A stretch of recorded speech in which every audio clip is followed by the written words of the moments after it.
What's up, guys? It's Channel Phoenix here. So my editor is sick, and he has been sick for a little bit, and that's kind of why my most recent video isn't out yet. I told him his health comes before anything, so I hope you guys can understand and just be a little bit patient for the video that he's been working on.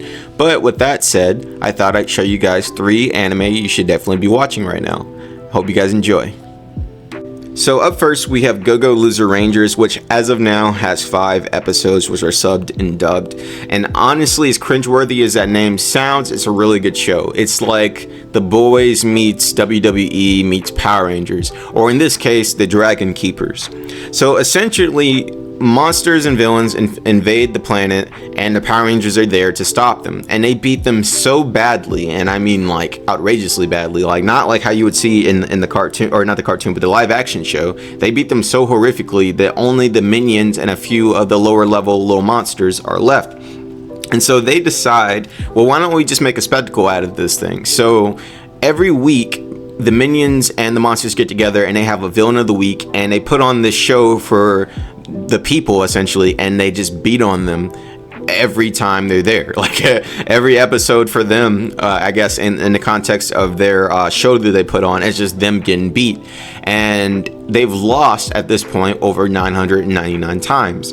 And so one day, a soldier by the name of, we'll just call him Soldier D, or Foot Soldier D, he has enough of this. He's tired of them getting beat on. He's tired of them looking like a joke, and he decides to fight back against the Power Rangers, but not in like the, oh, this is a staged event type thing. Like, he genuinely is sick of his treatment and sick of how they're treated in general. And he thinks he's gonna run up on them, hit them with some kind of super attack, and that'll be that. However, to everybody else, when he's doing this whole event, all he's doing is like running like he's never run in his life before, like really poorly, no stamina, out of breath completely, and just not able to put up a fight at all. And so the story is just basically him and trying to fight this uphill battle of eventually overthrowing the Dragon Keepers, and I'm all here for it. So up next we have Kaiju Number 8. Kaiju Number 8 has 5 episodes currently that are subbed and dubbed, and follows Kafka Hibino, a 32-year-old man who works on a cleanup team that handles kaiju attacks. While the Kaiju Defense Force kills kaiju, it's his job to clean them up. However, Kafka has always dreamt of being on the Defense Force ever since he was a child, and this is due to his hometown being destroyed by a kaiju when he was growing up. It was also at this time that he made a promise with his childhood friend Mina Ashiro that they would fight side by side in the Defense Force. But while Mina is currently a Defense Force captain, Kafka has failed every entrance exam he's ever taken and had given up on those dreams. That is until he met a new coworker by the name of Leno Ichikawa, who informs him that they raised the entrance age to 33. And with that info in mind, they both decided to take an entrance exam for his final attempt to join. But before that could happen, they get attacked by a kaiju at the end of one of their cleanups and end up in the hospital. While recovering from their injuries, Kafka gets attacked again by a kaiju, only this time the kaiju flies into Kafka's mouth, turning him into a humanoid kaiju codenamed Kaiju Number 8, which grants him immense power and durability and gives him the ability to take on kaiju and defeat a lot of kaiju. Honestly, so far this anime is great, and the music is done by One Republic, and it fits the show really well. Actually, I'm looking forward to see where they take this. It gives me a lot of like One Punch Man vibes in terms of like animation style, not so much the humor aspects of it, but it does have humor.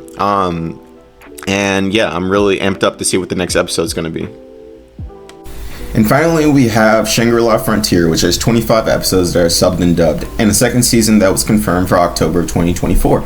So Shangri-La Frontier follows a high schooler by the name of Rakuro who loves hunting down and playing trashy VR video games. But one day he decides to play a AAA title called Shangri-La Frontier. He ends up creating like this really weird character with a bird mask for his face, and he just jumps into the game, skipping all the cutscenes, all the relevant information, and even skipping like the first town for like the tutorial, and goes straight for the area boss that he's in. And a little bit later, he ends up running into one of the legendary creatures known as Colossi, in his case, Lycagon the werewolf. And after a fierce battle, he gets killed by Lycagon, but he gains the mark or the curse of Lycagon, which gains him some stat buffs, but he is not able to equip any armaments where the curse marks are, which generally speaking is covering like his entire torso and his arms. So he's basically just running around in swimming trunks and a bird mask for the entirety of the show, at least so far anyway. It's really good. I definitely recommend it to a lot of people if you're looking for a new show to watch. It's kind of an isekai adventure in a way, but he doesn't stay in the game the entire time, but the majority of the story is based in the game. It kind of gives me vibes of how I first felt about Sword Art Online, or at least during what people would consider the good seasons of it. It's not a death game or anything like that, but the animation is good. The story takes a very simple concept and kind of runs with it, because since he was defeated by Lakugan, instead of just playing through the regular story, because that's what he used to do with trashy games, he's decided that he's just going to get so strong that he can just go and solo Lakugan by himself. But now that he's gotten the curse of Lakugan, he's unlocked a unique side story, and he's delved into the world of the side story and he's trying to beat that quest. One of the main things that I like about the show is that it has so many episodes, so you're able to get properly invested, which is something that a lot of anime don't do these days. You'll usually get a show with about 12, maybe 13 episodes for the first season. So having so many episodes, you definitely have enough time to get to know every character, figure out who you like, who you don't like, things like that. And it just doesn't feel like one big filler episode for the whole show.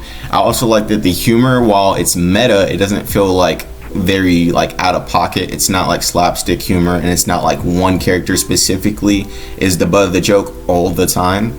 And he's talking, the main character Rockero, he talks kind of like I've heard people talk in real life, and he does it in a way that doesn't seem like fake, like you're trying to be funny but it's just not working. Either way, the show has, like I said, amazing visuals, amazing animations. The fight scenes are great. The show has me pulled in and has me really invested, and I hope it does the same for you guys.